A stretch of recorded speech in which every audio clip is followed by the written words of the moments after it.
At the sound of a slap, a child falls to the ground injured.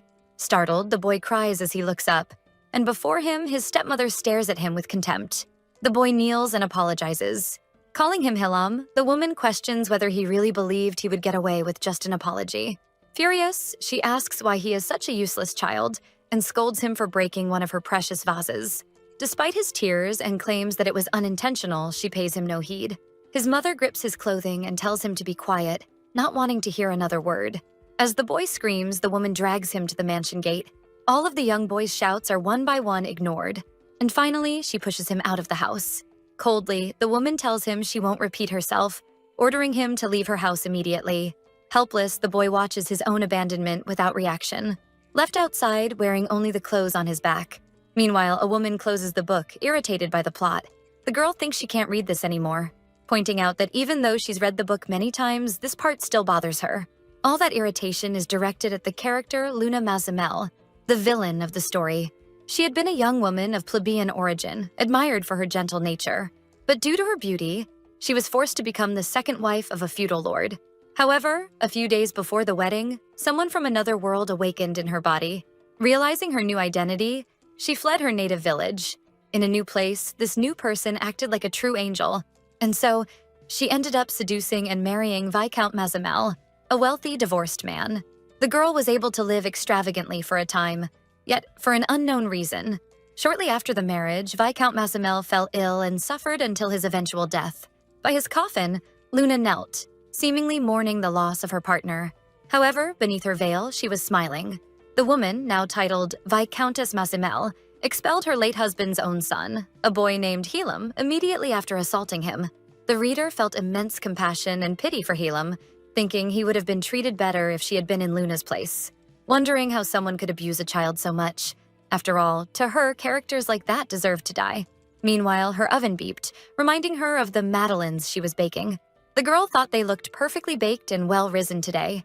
Now all that was left was to coat them with a double layer of chocolate, and they would be ready. As she watched the heat, the young woman heard loud knocks in the background. Someone was calling her, asking her to open the door. She had been hopeful that today would be a peaceful day. But on the other side of the door, a drunk man with a bottle in his hand was shouting at her. In the end, the girl, like the boy in the book, was also a victim of domestic violence. Her father, despite her having moved address several times, always showed up drunk no matter where she went. The young woman wondered how her father had managed to find that address, noting that he was here to try to extort more money from his daughter. Determined to ignore him, the protagonist turned her attention back to her sweets. But when she moved her hand to open the oven, several crackling sounds echoed through the kitchen, followed by a great explosion. As the fire spread, the young woman wondered if her life was not even more dramatic than the story she had just read. After all, her own oven had exploded as fast as the blink of an eye. Stretching out her hand, the girl tried to speak, but her voice refused to come out. She felt the pain of having her entire body consumed by flames. Her body thrown to the ground as black, suffocating smoke entered her lungs. Her whole life had been spent running, always trying to escape something. And even in her final moment, everything remained so tragic and empty. With a flash of light, the girl woke up in a place lit by a large chandelier as she wondered where she was. Confused, she wondered if by any chance she was in heaven. Opening her eyes, the young woman quickly dismissed the idea. Remembering that she had spent her whole life cursing someone like her wouldn't go there. Suddenly, a maid called her, referring to her as Viscountess Mazamel. The phrase left her surprised. The maid continued, pointing out that a small incident had occurred. Still confused about why she had been called that, the girl got out of bed, and thinking it was impossible, hurried around the room, seeing her reflection in the mirror, shiny blonde hair, amethyst-colored eyes, and a graceful figure. She was the very portrait of Luna Mazamel, the villain of the work she had reread so many times. Wondering if she had truly woken up in a novel, the protagonist remembered her thoughts in her previous life, wanting Hilam to be treated better by the Viscountess. Despite that, she had never really wished to become Luna herself. Worried, the maid asks if everything is all right. Trying to keep her composure so as not to be treated like a crazy person, the protagonist asks what was happening. The maid, hesitant, informs her that Hilam had fainted. The protagonist is alarmed. However, hiding her emotions, she remembers that she must act like Viscountess Mazamel, or she would arouse suspicion. Thus, the girl asks if Hilam really had fainted. The maid confirms, asking whether she should deal with him the same way as last time. However, the girl is unsure what the maid means by deal with him. Saying she does not recall exactly, the girl asks how they had handled it. The maid explains that the Viscountess used to lock the boy in his room and would not let him out until he recovered. Horrified, Luna feels a chill run down her spine. In the end, she decides to visit Hilam immediately.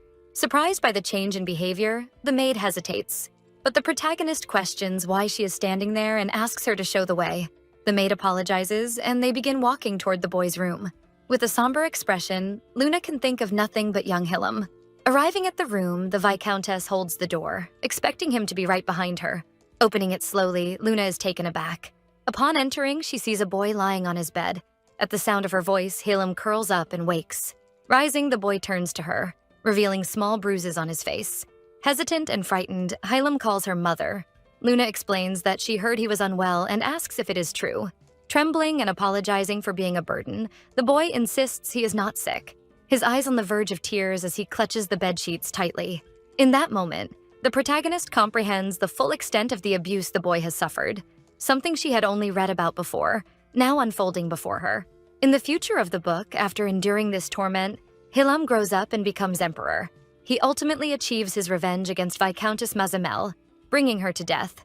He has managed to overcome his past and obtain his vengeance. Although in her past life, Luna felt satisfaction reading about Hilam's triumph, the same cannot be said of herself. Because unlike Hilam, the protagonist never found an opening to escape her biological father, who had always harassed her. However, now she sees this as an opportunity to help Hilam. Turning to the maid, Luna asks why he is so thin. Disturbed, the maid stammers nervously. Hesitant and trembling slightly, she finally responds that the boy had not eaten anything for days. The girl smiles for a second, understanding the situation. With a serious look, she thinks this is nothing more than a flimsy excuse. Thus, she calmly instructs the maid to bring soup for Hilam. The maid is surprised but quickly complies. Still trembling, the boy watches everything in silence. Luna turns to Hilam, who trembles in fear and curls up. Step by step, the girl approaches. And when she finally reaches Hilam, the boy closes his eyes, afraid of what might happen. When he finally peeks, he sees his stepmother's sad and worried expression. Luna thinks that the boy truly is unwell, feeling his fever just by touching his arm.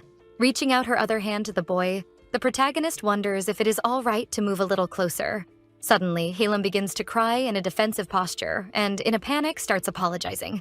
The protagonist is startled by his reaction. After all, the boy before her trembles as he insists he will not trouble her again. Luna moves her hand toward him and then tries to reassure him by hugging him. She also explains that she came because she was worried about his health and that he does not need to apologize. Hilam continues to blame himself, apologizing for having fallen ill and believing he caused problems for her, but soon he revises what he said, trying to pretend that he really is not sick. Watching all of this, the protagonist wonders how much a child has to suffer to apologize before even greeting someone. With a somber expression, she calls to the boy and says that from now on he is forbidden to apologize. Confused, the boy tries to speak, but Luna quickly points out that he should never apologize for being sick. The young woman then wonders if there is a wet towel that might help bring down Hilam's fever. She sees a towel thrown on a nearby tray, but looking around, Luna notices the state of the room. The moldy ceiling, cobwebs everywhere. The room is extremely dirty. It is no surprise the boy is ill. Luna thinks she needs to change this room as quickly as possible. As she pours the contents of the pitcher into a bowl, she realizes that even the water is giving off a rotten smell. Asking if Hilam had drunk it, the boy timidly says that he thought he had permission to drink it, apologizing once again. The protagonist, seeing the terrible state of the water, notes how dire the situation is. With the door creaking, the maid arrives with soup for Hilam, and Luna says that she will feed him herself, which startles the maid. While the maid protests, the girl examines the soup. Seeing that the food on the plate isn't much different from the state of the room, she wonders how she could have forgotten. She remembers that in the book, that same maid, who had always been close to the Viscountess, used to actively abuse Hilam while his stepmother neglected him. Furious, the protagonist hurls the plate against the wall, frightening the maid. With a diabolical smile, she orders the woman to bring her something that humans can eat, not that garbage. Later, the woman finally returns with edible soup. But Luna seizes the opportunity to make her life hell, requesting water, towels, and cold medicine every time the maid steps into the room. The maid obeys, but, exhausted, comes back to report that the mansion has no children's medicine. Luna snaps that if the mansion lacked supplies, it was the maid's responsibility to go out and find them. With a macabre smile, the protagonist asks if the maid was by any chance trying to argue with her. Terrified, the woman apologizes, insisting that she was not. Turning away, Luna picks up a spoon and asks Hilam to open his mouth. Despite fear and embarrassment, Hilam obeys and finally eats something after days of fasting. The protagonist strokes his hair, saying she's relieved to see him eating well, yet worry still shadows her face. She realizes that Hilam has built a wall around himself as an emotional defense, as if covered in thorny vines. To him, everyone in the mansion, including the Viscountess, was like those thorns. As the boy grows, those painful memories will remain trapped inside him, corroding him from within. And let's agree, even with all that, he's a cutie. Moving on, there was only one person who could fix Hilam's troubled life. The man who was his godfather in the original story, Duke Lasius Huppert. Thus, the protagonist thinks she must find a way to bring him to her side. That way, Hilam could finally escape Luna's clutches, which have only given him cold and painful memories. Later that night, the maid returns, saying she broke the adult pill in half. She hands the halves to Luna. Feigning gratitude, the girl laments that they've run out of water again. With a cynical smile, she orders the maid to fetch more. Irritated, the maid wonders why Luna didn't ask for everything at once. As the maid trembles with anger, Luna thinks it's stupid that the woman can't even hide her irritation in front of her mistress. Indeed, the maid was a fool. She hadn't even noticed her mistress's change in behavior. Smiling, the woman still thought it was all a game, believing Luna would comfort Hilam briefly only to crush his hopes again. When the maid returns to the room, the protagonist asks her for a wet towel, but Luna throws down the bucket, saying it's too wet and that the maid should wring it out and bring it back. The Viscountess even complains that it's not cold enough. Laughing, the maid goes downstairs, but suddenly Luna calls out, asking what she's doing. After all, she should be cleaning up the broken plate. At the end of her patience, the maid agrees. While she wipes the dirty floor, the Viscountess tells her she may leave the mansion immediately. The statement freezes the maid for a second. Dropping the cloth, the woman begs her mistress to wait a moment, questioning what she means and pointing out she's been her most loyal servant. The protagonist asks if she wouldn't like to leave, to which the maid replies that of course not. It wouldn't be fair to fire her like this. Removing one of her earrings, Luna tells the maid she's right and acted without thinking. Holding both earrings in her hands, the Viscountess asks the maid to take them. Surprised, the woman doesn't understand at first. With a happy expression, she then asks if Luna is truly giving her her favorite earrings. The maid believes it's all a setup to surprise her and hand her this gift. As she's about to say she hadn't noticed, Luna interrupts, pointing out that the maid now has a choice. Be cast out for stealing from her mistress and live the rest of her life as a fugitive, or simply leave the mansion of her own accord.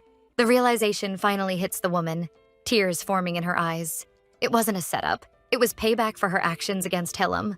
The maid quickly withdraws after that, leaving Hilam and Luna alone in the room. Stroking the boy's head, she says that all that noise probably frightened him a bit, apologizing for it and affectionately calling him he.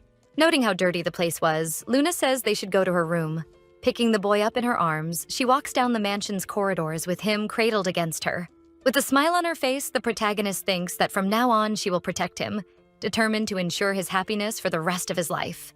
Arriving there and setting him down in the room, she asks the boy to take a nap. Hilam nods in agreement as Luna steps out. The protagonist considers his illness, noting that Hilam didn't need to get up just to answer her. Another maid of the mansion sees Luna and asks what brings her there. The woman's name is Jane, and she is the head maid of the mansion. Approaching, the protagonist asks a favor of her. Pointing out that her personal maid has just left the mansion, Luna asks Jane to spread a rumor that the ex-maid stole something from her mistress. Jane ponders for a moment, then agrees. Luna doesn't want that woman to go unpunished after harassing her favorite character. The young woman continues, saying that once that's done, the maid should give Hilam the best room in the mansion. And she adds coldly that from now on she won't tolerate any abuse directed at the boy, and that Jane must inform all the staff of this. The maid agrees and, bowing, promises to take care of it. Finally, Luna asks for the carriage to be readied. When Jane asks their destination, Luna says it's to the Huppert estate. She will visit Duke Lasius Huppert. The next day, leaving her mansion, Luna heads to the carriage. Meanwhile, Jane asks why she has so much luggage. Smiling, Luna replies that they can pretend it's just bait for some wild beast. The maid watches the carriage depart, wondering if the Viscountess will really be all right. After all, she wasn't even invited. In the book, titles like The Devil's Cold-Blooded Contractor and the description of a man who hated women so much he refused a marriage proposal from the Empire's own princess could easily describe Duke Huppert. Because he never attended high society gatherings, he gained a terrible reputation. But despite that, the original novel portrayed him as handsome and showered him with praise.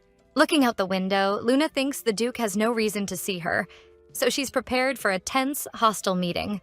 Yet, since he'll be Hillam's future godfather, she's willing to compromise a little. When they arrive, the protagonist steps down from the carriage, marveling at the grand mansion. Turning, she sees a guard approaching and confidently explains that she's here to meet Duke Huppert. When the guard asks if she has an appointment, she simply smiles and says yes. Just tell Lysias that Luna is here. Intrigued by her confidence, he says he'll open the gate once he reports to the Duke, asking her to wait. As he walks away, the guard thinks she looks like an angel who'd never tell a lie. Luna wonders if she'll have to wait days for a response. To her misfortune, a heavy rain begins to fall over the Huppert estate, but she waits patiently. Suddenly, a soldier arrives, calls her over, and covers her with an umbrella. He explains that His Grace requested her entry. Surprised by how easily she's granted access, Luna follows him inside. When she's announced, she's taken aback. Instead of a reception room, she's led straight to the Duke's private office. Her fear of entering a lion's den eases a bit when a man warmly greets her. Thus, Luna stands face to face with the man she sought, but to her surprise, she notices something. Contrary to his fierce lion reputation, Duke Huppert seems more like an enchanting cat. She suddenly understands why the imperial princess adored him. He shines like the sun itself. Noticing she's soaked from the rain, Huppert offers her his coat but immediately adopts a sarcastic tone, commenting on her boldness. Since she entered unannounced and used his name so casually, he wonders if they're close, or perhaps even courting. Luna recognizes his sarcasm and apologizes, explaining she thought the Duke wouldn't agree to a meeting otherwise. She then asks why he let her in despite knowing she was lying. Huppert admits he was intrigued by her behavior, noting that although many women have pursued him, she is the first to attempt such a bold trick. As he reaches out toward her face, he acknowledges her beauty. However, he soon asks if Luna came relying on that alone to persuade him. Then, with a smile, he says that if she doesn't want a scar on her lovely face, she should give him a more than satisfactory explanation. Despite the threat, the girl thinks he has a beautiful smile. Looking into his eyes, she realizes he is the same Duke Huppert from the book she read. Pointing out that she has a proposal for him, Luna asks if they might sit down, which the Duke quickly allows. In the original story, Lysias had no interest in women and even hated those who chased him, making her task risky if she failed to convince him. Huppert pours his tea into a cup and then asks what proposal the young woman has. Luckily, the protagonist has the correct information from the book in hand, and so she mentions the presence of a spy in the Huppert mansion, an allegation that makes Lysias freeze for a moment. She recalls that Lysias must be facing problems due to the recent loss of a diamond mine, commenting that she heard it was handed over to House Hillen. She further explains that the spy must be causing significant losses to House Huppert. Setting his cup down with a loud click, the Duke comments that she is indeed well informed, asking with a somber expression whether the spy also sold her that information. Luna says that isn't important now, offering instead to capture that little rat and to help him recover the diamond mine development business that Dawson Hillen had taken over. Huppert questions how she plans to accomplish all of that. In response, Luna opens her bag. Laying several papers in front of him, she says she is giving him her information and future plans, confidently asking him to read and decide for himself. Taking one of the papers, the Duke begins to read and is quickly surprised. After all, the documents contain detailed information based on Luna's knowledge of the story, including the spy's identity, his connections, the confidential data he possessed, and the future actions they could take. The protagonist watches all of this with a smile. She basically knows she will convince him, since it also describes a strategy to exploit House Hillen's weaknesses and recover the diamond mine. That wasn't difficult for her. Her only joy in her past life was reading her favorite romance over and over, always imagining which path would lead to Hylam's happiness. Her favorite character, Huppert, skeptical, questions the credibility of the information and its source.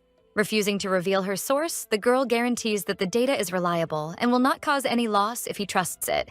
Recognizing her efforts, Lysias asks her motivation, presuming she must want something in return for all this. Luna says that is obvious. She plans to make a contract with the Duke in exchange for the information. Curious, he asks what kind of contract that would be.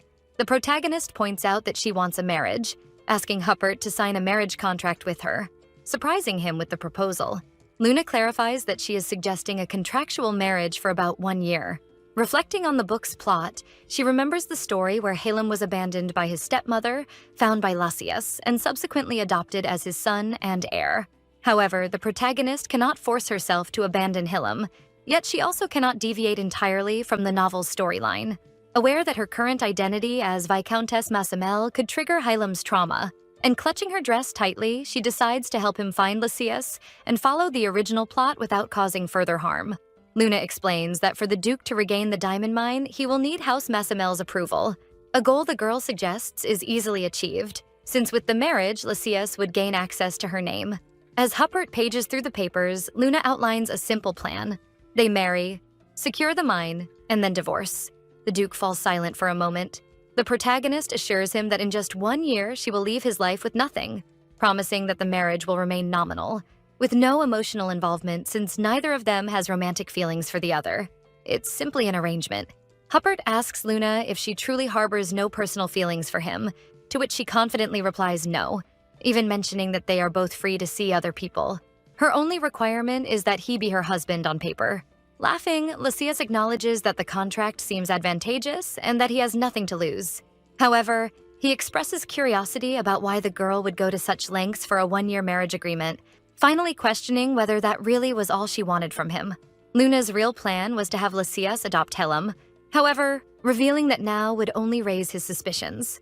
So she simply promises to reveal her other intentions later and offers to prove her credibility by finding the spy first, asking that they discuss the terms of their agreement in more detail afterward. Smiling, Huppert repeats the idea of finishing the conversation later, apparently talking to himself. Decided, the Duke says that sounds fine to him, and from now on they will be partners. Lysias offers her tea, noting its excellent fragrance, but the girl declines, explaining that she needs to return home because her child is waiting for her. With that, she takes her leave, finally bowing to the Count. As she departs, Huppert smiles, finding her intriguing, and surprised that the young woman isn't even afraid of him. Thinking over the marriage proposal, Lysias wonders if he should play along to see what she does next. Back at her mansion, Luna is greeted by her maid Jane, who informs her that she has prepared a new room for Helem and asks if she would like to see it. The girl asks Jane to show her the way. Arriving at the room, Jane points out that she chose the sunniest chamber in the house, the very room where Helem is sleeping. When asked, Jane explains that the boy has been asleep since taking the medicine, adding that it seems to be working well. Relieved, Luna voices her concern for his health, fearing it might be something more serious. In her mind, Jane is puzzled by her mistress's sudden change of attitude toward Helem, remembering how Luna even dismissed the maid who knew all her preferences. All of this makes her wonder if Luna might be planning something. The Viscountess calls her, snapping Jane out of her thoughts. Luna asks if she may see Helem more closely. Slightly surprised and laughing, Jane points out that she is his mother. Of course she may. Walking to the bed, the protagonist sits beside Helem, pondering how such a sweet child could one day become a tyrant, and resolving that she would do anything to prevent it. Damping and wringing out a cloth with water, Luna places it on the boy's forehead. Jane, shocked, offers to tend to him. After all, she is the maid. But Luna insists that she would like to do it herself. Turning, Luna wonders what else she might do for him, then asks Jane if there is an oven available. In the kitchen, a little nervous, Jane asks if her mistress intends to cook for Helem. Luna replies that she does. She wants to make something for him, but quickly reassures the maid that she'll only prepare a small snack. With a baking sheet in hand, Jane watches in surprise as Luna lays out a few ordinary treats. As the Viscountess is about to put them in the oven, a sudden series of thuds and bangs echoes through the kitchen. I swear, if this oven explodes too, it's just too much coincidence, Luna mutters. She asks Jane what happened, and the maid says she will go check. From the kitchen, Luna sees Jane speaking with an angry woman. While Jane explains that an appointment must be scheduled in advance, the woman loses her temper, shouting that this is her son's house and she shouldn't need to do that, ordering the maid to get out of her sight. Startled, Luna discovers that the woman is Countess Sasha Masamel, her mother-in-law in the original romance. Sasha is a greedy character who showed no interest in her son's death but suddenly appeared when the inheritance of his fortune was being discussed.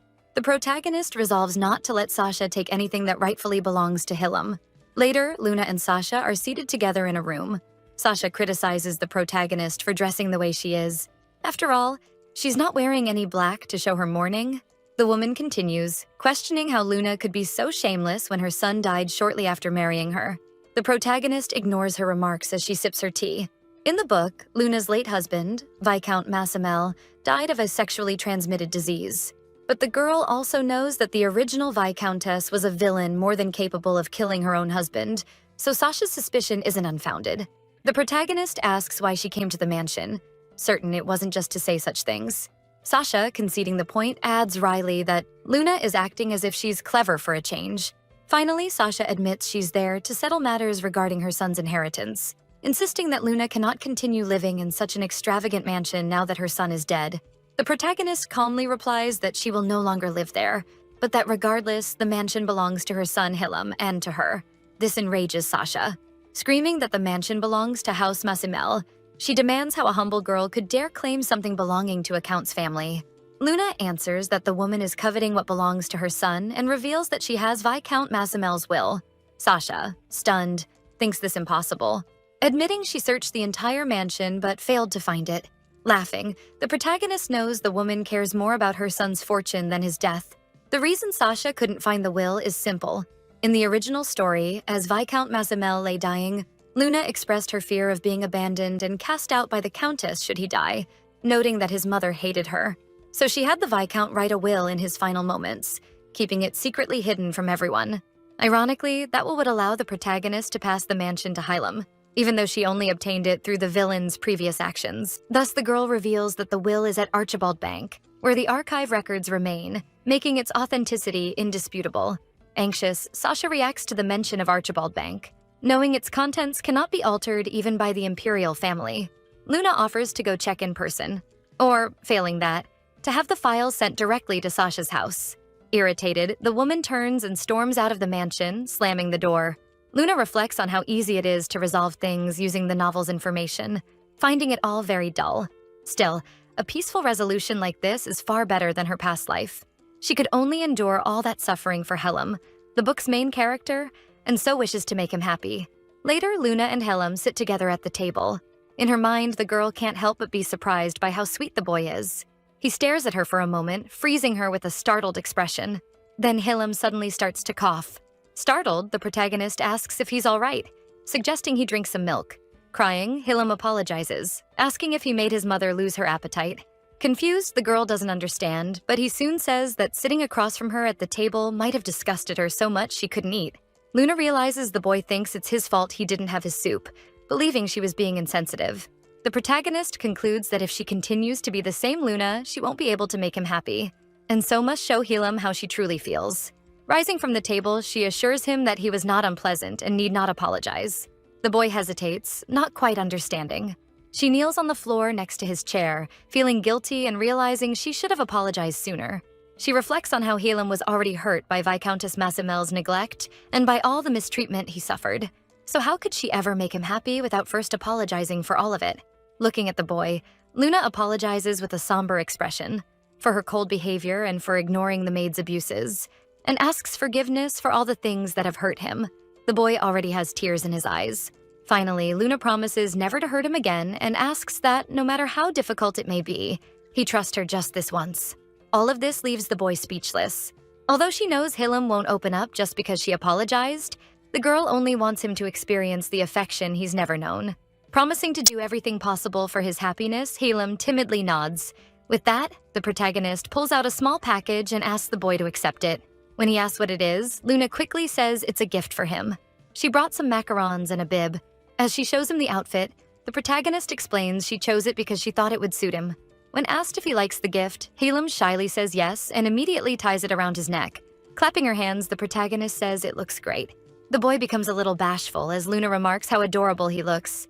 Hillam doesn't know why his mother suddenly began treating him kindly, but in his heart he hopes it will last forever. Later, at the Huppert estate, Luna gently knocks on a door. With a loud crash, Lysias throws it open, surprising her. The girl explains that the situation was resolved faster than she expected, revealing that the spy disappeared immediately after his visit, wondering whether the spy was simply fast or highly perceptive. Despite that, Luna still managed to uncover some information about him, placing a paper on the table. As Lysias analyzed the records, he was impressed by the amount of detail concerning the spy's movements Luna shares that they should capture the spy immediately, noting that, although they have tracked his movements, he could escape at any moment. When Lysias asks what she would do next, the girl simply says that, of course, she would go after him and catch him. Observing her with a slight smile, Duke Huppert admits that it sounded fun, and thus he would accompany her. The protagonist questions whether Lysias might be too busy for this. And no matter how much he insists that he is free, the stack of papers and documents on his desk proves that Lysias was lying. However, since he insisted so much, Luna relents, allowing him to participate in her search for the spy. Finally, he asks where they should go. Now arriving at the location, they come across a casino. Huppert speculates that the spy probably did not come there to gamble, but rather to meet someone, which Luna agrees with. The girl then suggests that they should go to the VIP room on the second floor. But as they walked, someone recognized Duke Huppert, shocked by his presence. Lysias points out that he had some business on the second floor, asking if he was free to pass. The guard confirms that he was free, but asks who the woman accompanying him was. Pulling her close, the young man simply says that she was his wife. The guards bow and apologize for the inconvenience. The protagonist feels relieved, realizing that Huppert's company facilitated their access. Perhaps she could have been prevented from entering if she had come alone? Huppert asks why she did not open the door, but she hesitates. Asking for a moment, she wonders if she should handle the spy alone, recalling the events of the book. In the story, this spy caused significant damage to House Huppert by leaking confidential information, consequently leading to the family's decline, even losing part of its order of knights. At the moment when the house was near total ruin, Helam, who had been abandoned by Viscountess Massamel, appeared before him. That was how Lysias and Helam met, enabling the boy to become the future successor of House Huppert in the book. However, Luna believed that if she married Lysias, Helam would naturally become her adopted son, so it was unnecessary to let the spy continue causing damage. However, when the protagonist was about to open the door, Huppert stopped her, asking her to wait a moment. Suddenly, someone forcefully opened the door. Upon seeing the Duke outside, the man cursed and ran, colliding with the girl as he realized he had been discovered. Lysias warned the man that he should know running would not help desperate. He looked frantically in all directions, thinking of some way to escape the situation. Noticing Luna fallen, the man approached her, holding her by the collar of her dress. With a serious look, Huppert watched the scene unfold. The man then pressed a knife to her throat, shouting that if anyone came near, he would kill her. Huppert asked Luna to remain calm. The girl replied that she was fine. But smiling, the man questioned how Lysias could be so calm in this situation, claiming that he would kill her if he attacked. The spy assumed that he was somewhat cornered. Now that Lysias had discovered him, the man was certain the Duke would pursue him to hell to kill him. Despite this, he also realized that the girl must be very important to Lysias, since he was very quiet after Luna was taken hostage. Noticing Huppert's hesitation, he smiled, thinking that it was his chance to act and rid himself of him once and for all. The spy instructed Huppert to turn around and close his eyes. Huppert obeyed despite his reluctance. In his mind, the Duke knew that the man would try to kill him here and now. Finding it humiliating to give his life for a woman in this way, he still tried to devise some plan to get out of there alive. As the man approached, Lysias wondered if he should have let her get hurt a little instead of sacrificing himself so readily. But deep down, he knew that he wouldn't have it any other way. Pushing Luna aside, the man headed for Huppert. Irritated, the protagonist thought that she had no fear of the threats or the pain she might feel. Her father had made her go through that countless times in her past life. What really mattered to her now was to get rid of this spy so that Helam could be happy in the future. The man was already running at Lysias with the knife in hand, who was already thinking that he could stop him even if it meant sacrificing an arm to block the attack. However, the attack he had been waiting for never came. Startled, he turns around, only to see Luna again. She had stepped in front of the blow to protect him. Stunned, he asks why she did that. But just as the man was about to strike again, Huppert moves in and intervenes swiftly, grabbing the arm and subduing the man, throwing him to the ground to resolve the situation. Over the spy, Lysias then advises Luna to tend to her wound, assuring her that he could handle everything from there, and that watching what would come next would not be a pleasant sight. Throwing him to the ground, Lysias watched as the man trembled with fear. He kneels to get a closer look, noting that the spy had seemed so confident just a second ago, in stark contrast to his current position. Holding the man's face, Lysias asks if he had enjoyed selling his information. Ignoring the spy's desperate pleas, the Duke points out that as someone who made mistakes from the start, he shouldn't even beg for forgiveness. Then slapping him across the face, he asks whether the young man had not foreseen that this would happen if he sold his information. A dense, dark mist coils around Lysias's hand, and with a grave expression, he forces the man to reveal who was pulling the strings behind the scenes, warning that if he refused to speak, his life would end right there. After treating her own wounds by using her sleeve to stem the bleeding, Luna grows nervous, wondering if the Duke would be all right handling this alone. Under the pressure of Huppert's magic around his neck, the man suffered, struggling even to breathe, but he remained silent, his fear of exposing those behind it greater than his fear of death. If he were caught after confessing, his fate would be even worse, as memories of the man who ordered him flitted through his mind. The spy bit his own tongue, collapsing dead, drowned in his own blood. Cursing, Lasius grows frustrated. After all, he had not planned to kill him without obtaining the necessary information, nor had he thought the man might kill himself in this way. Sighing, he shifts his focus to Luna's wound. Later, Huppert tended to her arm, noting that luckily it wasn't too deep. Supposing that the spy had been startled by his sudden move. When Luna winced in pain, the Duke, with a somber look, asks why she had leapt into the path of the attack. Not knowing how to explain, since she couldn't say it was because of Hillam, she teases that she didn't want her beautiful face to bear any scars. Huppert pauses for a moment, then thanks her for her help, also asking her not to do something like that again. Luna questions why. After all, she helped catch the spy, adding that in the end what she did was beneficial. However, Lasius points out that strangely he didn't want to see her hurt, joking that perhaps it was because she was now his future wife. Luna is surprised and confused, wondering if Lasius had always acted that way. After all, she still remembered him described as cold-blooded and merciless. After finishing the treatment, Huppert says he's done, Luna's arm fully bandaged. As the girl thanks him, the Duke replies that it was the least he could do for her, since she got hurt on his behalf. Luna says she's grateful not only for that, but also for accompanying her to the gambling house and interrogating the spy. He simply says it was nothing. Watching her leave, Duke Lasius leans against the gate, lost in thought, finding it all very strange, smiling as he feels a new sensation at being praised by Luna. He had never felt that with any woman before, so why was he so excited when she did it? At the same time, some soldiers returning from training walk across the courtyard. A red-haired girl says it will be even more intense next time.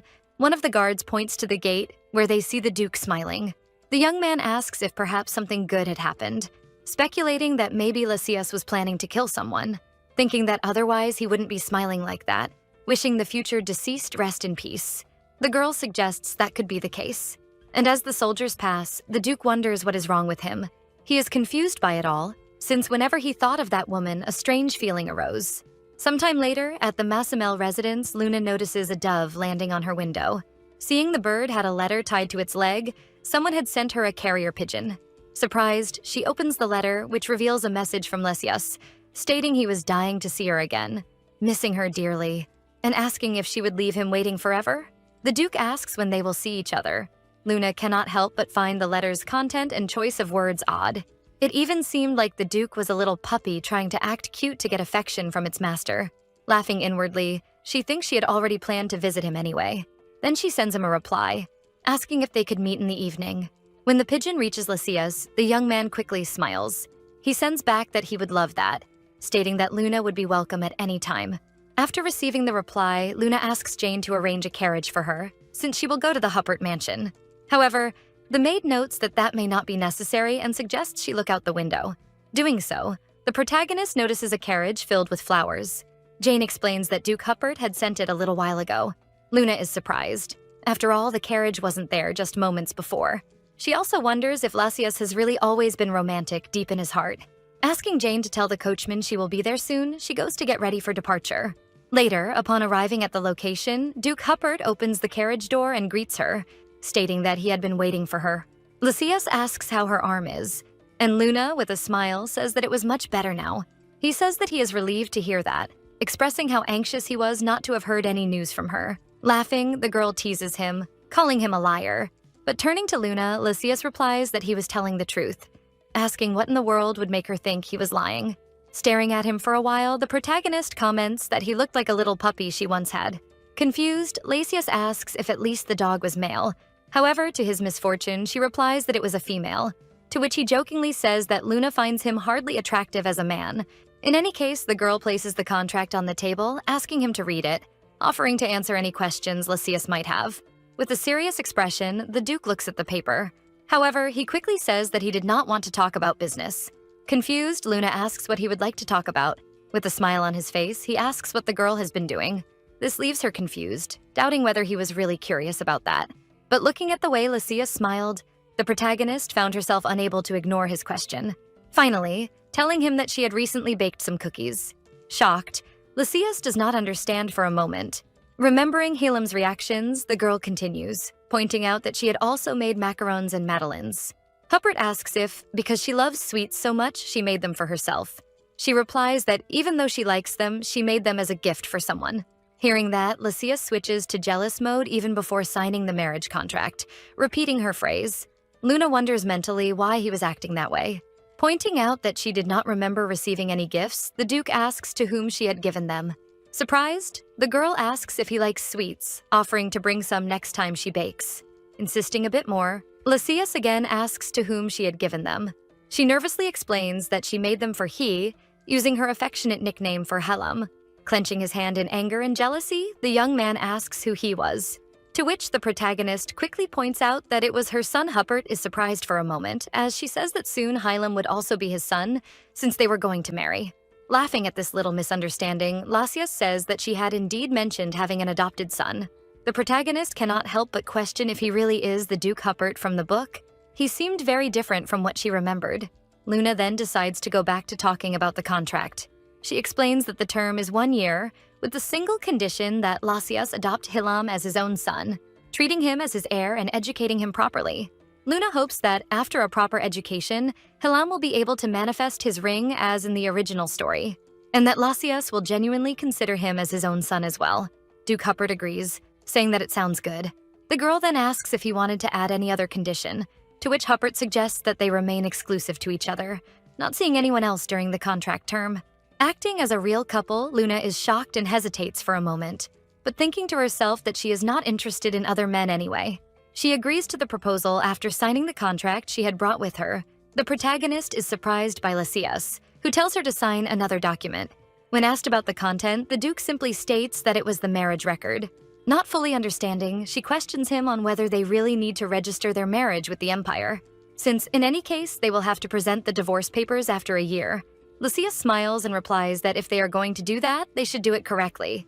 He mentions that he had planned to remain single for the rest of his life, but now he has the chance to marry for a year, thanks to Luna. The girl becomes a bit apprehensive that this is the reason he wants to marry officially, but she ends up signing the marriage record anyway. They hear some muffled sounds in the distance, asking if he is in this room, and suddenly a woman enters, visibly irritated as she shouts Lycius's name. Both turn, surprised by the entrance. Furious, she asks if it is true that Lycius was going to marry without even informing her. Luna realizes that the woman is the Dowager Duchess, Camerline Huppert, Lycius's biological mother. Anxious, the protagonist wonders what she can do, fearing that if Camerline opposes it, the marriage will fail before it even begins. With an air of superiority, the woman asks Luna if she is the woman marrying her son. A little hesitant, the girl nods, apologizing for not having informed her in advance even though they have not yet signed the contract. Pointing out that there is no time for explanations, Camerline orders some people to enter. A group of servants enters the room, all holding a huge number of gifts. Confused, the protagonist cannot even form a sentence. Then the Countess states that they cannot welcome a new family member empty-handed, also asking the girl about her preferences for dresses and shoes. With a box in hand, the woman shows a necklace to Luna, hoping their tastes align. The woman notes that it is one of her favorites and would probably suit her complexion well. Still not fully understanding what is happening, the protagonist asks, "Why all this?" while Lycius sits in the background, quietly enjoying his tea. The woman says she feels very grateful to Luna. After all, Camerline was worried since her son refused every woman before him, saying he did not want to marry. She continues, pointing out that Lycius was probably just waiting for his perfect match to appear. The protagonist thanks Camerline for all her kindness. However hesitant, she says that His Grace, the Duke, has already given her more gifts than she deserves. The woman then asks why she refers to her future husband so formally, explaining that the girl should simply call him by his first name. Luna stares at him for a moment, until smiling, Lycius asks her to do just that. As the two smile, the protagonist finally realizes the mess she has gotten herself into. Thinking that nothing comes for free, she fears that Camerline might ask her for an improper favor in the future. To her surprise, the woman approaches her, explaining that she can probably guess what she was thinking. The Countess questions why Luna needs to calculate every step in her head, saying she gave her those gifts simply because she liked her, with no other intention. The protagonist does not understand this. After all, she came from humble origins, and this was not even her first marriage. This remark darkens the expressions of both listeners. Camerline adds that she does not care about her past or roots. She will naturally like the woman her son chooses to love, pointing out that that is how all mothers should feel about their children. She also says that if anyone dares to disrespect her and shame her for her origins, Luna should bring that person to her. After all, House Huppert never forgives those who scorn its family. This statement leaves the protagonist touched. Clenching her hand tighter, she wonders why everything is so easy in this world. In her past life, she did not have the luxury to even dream of marrying. The girl never had a mother, and her father always abused her. Changing the subject, the woman notes that the jewels before her are also beautiful, and that with so many options, she cannot decide which to give as a gift. Finally, she decides to give both. Seeing the scene before her, the protagonist thinks she does not mind that this world is so simple. Watching Luna's smile, Lucius can only blush, marveling at her beauty. He moves closer and sitting beside her, Lucius asks if the girl is tired, but she simply replies that she is fine. The protagonist notes that she simply wasn't made for this sort of thing. After all, she does not feel tired, just finds this new sensation strange. Wondering if she had had a mother. Would she love her unconditionally, just like Camerline did? Noticing Luna, the Duke asks what that was. Smiling, she replies that she was simply jealous of him. That remark leaves him confused. The girl continues, pointing out that she never had a real family, so she felt a bit jealous seeing him with such a loving mother. Smiling at that, Lucius says she will no longer feel that way. And holding her hand, he explains that soon they will be a family when they marry. Luna pauses for a second, but laughing she agrees with the Duke. It would be only for 1 year, but during that time she would finally have a family too. For the second time, Lucius cannot see her smile without being shaken. And holding her hand, the young man asks if they couldn't end up extending the contract, suggesting that a century would be ideal, saying he would be sad to be her family for just 1 year. Luna, wide-eyed, asks if he is joking, but he quickly denies it, stating he is serious. An awkward silence hangs in the air. Trying to break the mood, Luna withdraws Lucius's hand, attempting to change the subject. While sadness is visible in his eyes, the girl asks if he had any free time. Forcing a smile, Lucius says he has all the time she needs. Luna pulls out a letter, and when asked, she points out that it's an invitation from House Hillen. Trying to understand why the Duke acted as if he had never seen it before, she asks if Lucius also received one. Huppert hesitates for a moment before admitting that he did. Luna says that she needs to go to their party, then asks him to be her partner. Once again, the atmosphere turns tense and silence dominates the room. And when she asks him if he really had an invitation, the Duke's reaction is unusual. He moves closer and whispers something in her ear, leaving her shocked. Luna screams in disbelief when she learns that he threw the invitation away. Something so his style, actually. Calming herself, she assumes that Lucius did not intend to go to the party anyway. However, he openly declares that he will, leaving Luna confused. After all, he himself said he got rid of the invitation. Confused, the girl thinks that she doesn't want him to go just because of her and mentions that she could go with someone else. Sounding slightly irritated, Lucius asks who the protagonist would take if he didn't go. Thinking that maybe this upset him, Luna admits that she hasn't thought about it yet. Annoyed, Lucius says that rather than see someone else by her side, he would strongly prefer to go to the party himself. Just to confirm, the girl points out that then they will go together. And Huppert nods in agreement. Curious, she notices something in his hand and asks what it is. Lucius reveals a gun and places it on the table. The guy really doesn't joke on the job. He barely heard about his woman going with another to the party and already provided a pistol. Intrigued, Luna asks to examine it, which he promptly allows. As she handles the gun, she is amazed to see something she had only read about Lucius approaches and, asking if she is interested, offers her the chance to try shooting. She is initially surprised by his closeness, but she decides to ask if she could really do it. The Duke replies that she could shoot as much as she wanted. Aiming straight ahead with a serious expression, she finally pulls the trigger. Huppert praises her stance and notes that if the gun had been loaded, she would have shattered the window. He asks her when she learned to handle a gun. Nervously, the girl shares that she learned briefly in childhood. The protagonist remembers that she practiced with a gun in her past life. Her real intention was to be able to kill her abusive father someday, but she died before she had the chance to test her skills. Huppert explains that normally a ring is used to cover the barrel before firing. As he demonstrates, Luna recalls that a ring was like a donut-shaped substance created by conjurers, with strong destructive power and some consciousness. In theory, able to have infinite potential depending on its user. Lucius adds that rings return to the conjurer after hitting the target, making them more convenient than bullets. The girl nods in agreement. Luna remembers how rare it was for someone to be able to create rings. Recalling how Helam, in the original book, took 8 years to create only 3. As the Duke manifests his power, the protagonist can only watch in shock. wondering how the hell Du Cuppert could do that so easily. Lassius teases her, noting that she could barely take her eyes off his power, then asking if she preferred his rings to his face. The protagonist stops for a moment, and enjoying the sight of a downcast Lassius, the girl thinks he really does look like a little puppy. So she brings her hand to his head and begins to stroke him. Irritated, he asks if Luna is treating him like a dog, which the girl quickly confirms with a laugh. Despite his sulky expression, the young man's ears turned red from so much embarrassment. Back at her mansion, the protagonist anxiously asks where Helam was, and Jane informs her that the boy was still in his room. The maid then asks what her mistress had in hand. With a smile, Luna excitedly shares that she brought some treats for Helam. Realizing that the Viscountess had really been caring for Helam in recent days, Jane is relieved, thinking she wouldn't need to worry. However, the maid advises her not to give the boy too many sweets, as it could affect his health, making him more prone to illness. Luna agrees, stating that after she gives these, she will try to stop spoiling him so much. Sighing, the protagonist still thinks that Helam still has to eat more. Knocking on the door, Luna arrives at the boy's room. Surprised, Helam makes a loud noise and, agitated, asks her to wait a moment before entering. Timidly peeking through the door, the child says that his mother arrived very early today.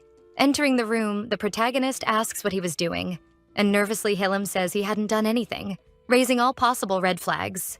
Feeling that the boy was acting odd, Luna wonders if she was imagining things. The girl shows her bag, saying she brought a bit of chocolate pudding for him, and asks if the boy would like to try it.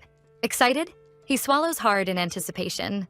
Finding his reaction very cute, she invites him to sit down. Helam obeys eagerly. She says she bought the dessert at a very famous bakery, hoping it tastes good. Then Luna slides the plate toward him and asks him to go ahead and try it.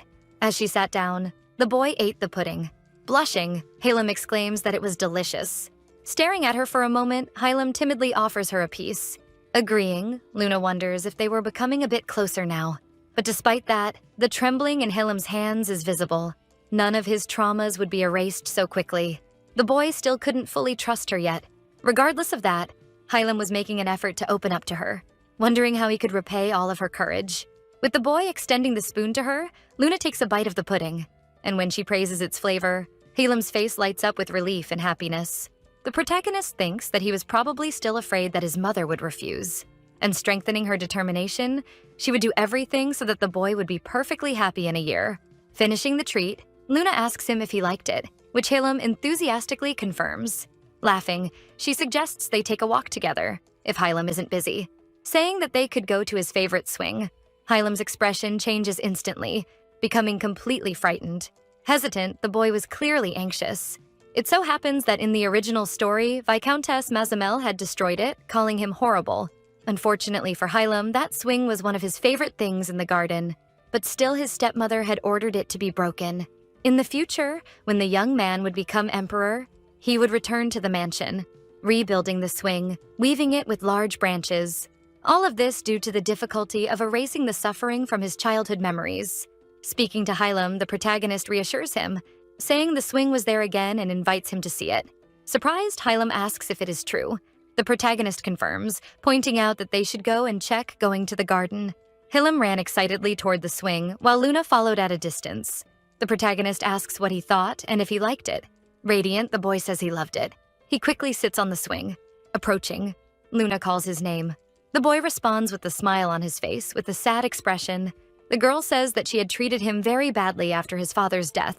She assures him that she would do her best so that Helam would never feel that fear again, and giving him his swing back was a way to apologize. Helam agrees, a bit shy, and mentions having a gift for her, which leaves the protagonist very surprised. However, when he stands to fetch it, the boy trips and falls off the swing. Worried, Luna runs to him, asking if he is okay. Helam insists that everything is fine, but the protagonist notices his attempt to hide the pain he felt.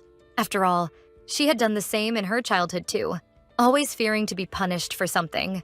Luna reflects that she would probably want to see him happy at the end of the book, because she could see herself in him. She had always wanted something from her father. And hugging him lovingly, she reassures him that he no longer needs to hide the pain he felt, explaining that it wasn't his fault that it hurt, asking that he always tell her when he was hurt. While she held him in her arms, Helam trembled and sobbed, finally releasing part of his true feelings. In her mind, the girl promised to give him all the love she had never received. While the boy still sniffled from crying, Luna simply found his reactions adorable but then she suggests they go back to check the wound and make sure his knee wasn't too badly hurt. As they prepare to leave, Hylam hesitates and calls for her, intertwining his fingers in nervousness. Seeing this, Luna encourages him to speak, promising to do anything for him. Summoning his courage, the boy then shouts, asking his mother to hold his hand. She stops for a moment, processing what had just happened. But laughing, she quickly agrees, bringing a big smile to the boy's face. Holding hands, the two walk through the garden toward the mansion.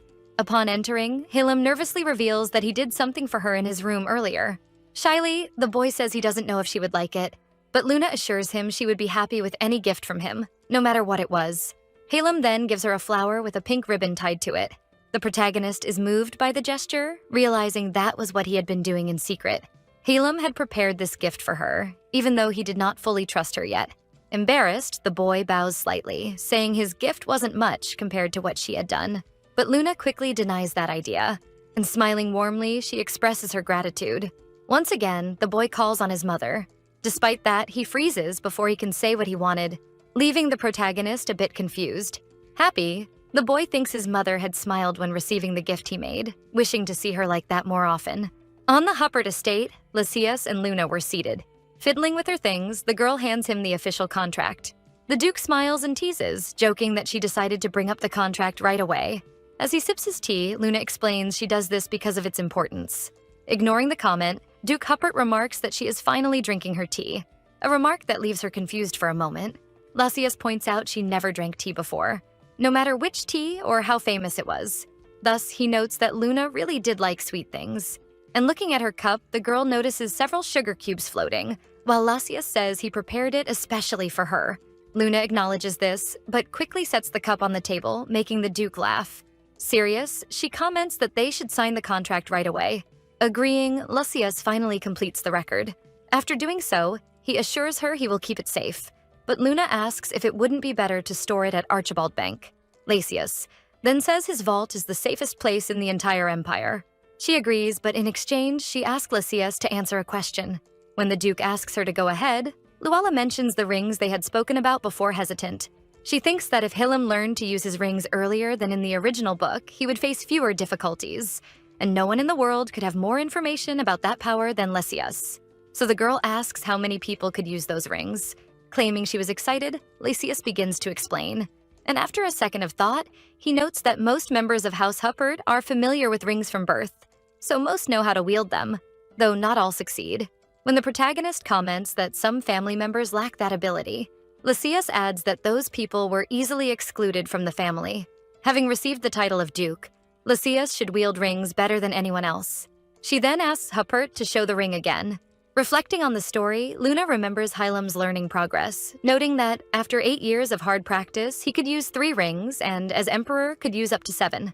However, to her surprise, the man before her was completely off the charts.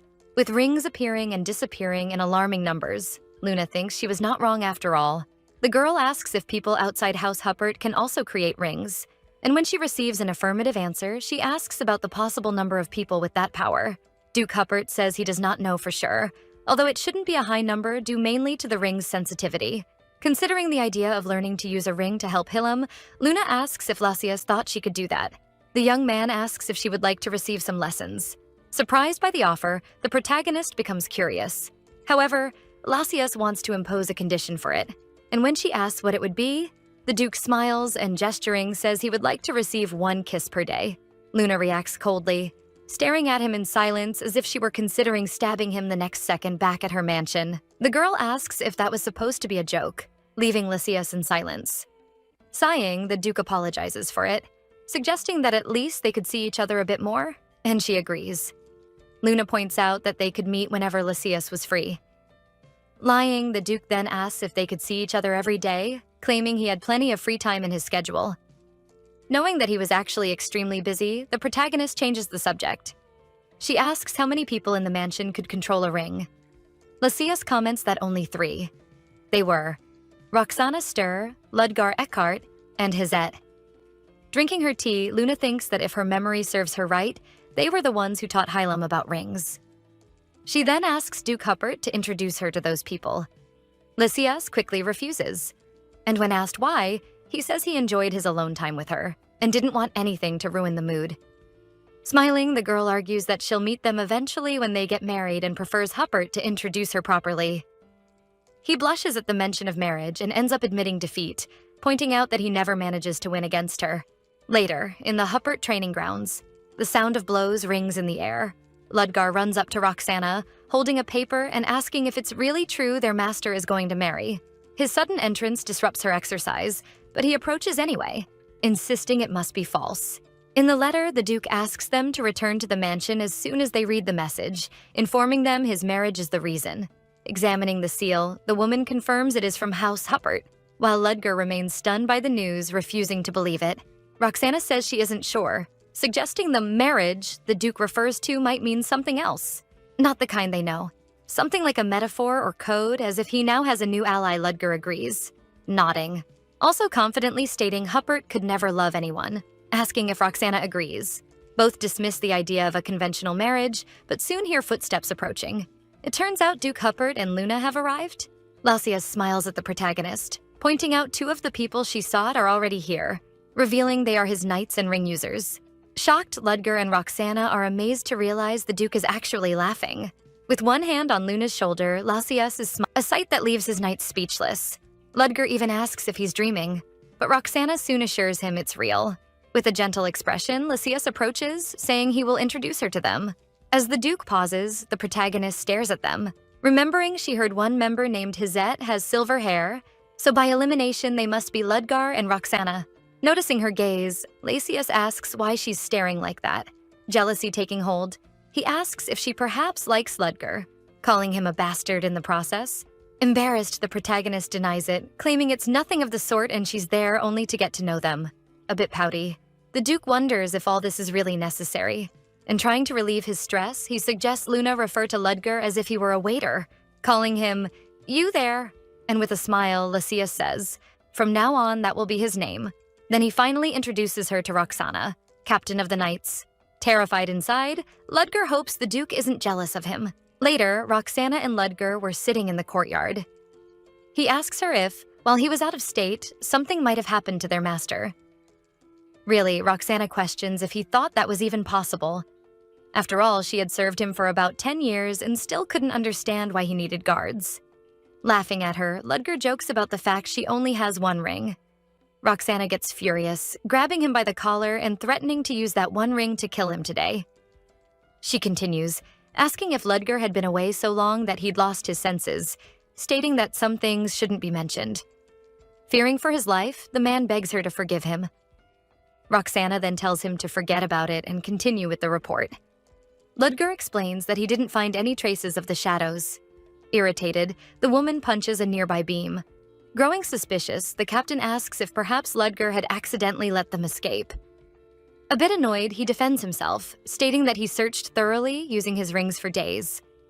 He then asks about the colorless child. Finally, Roxana asks if he was talking about Hizette.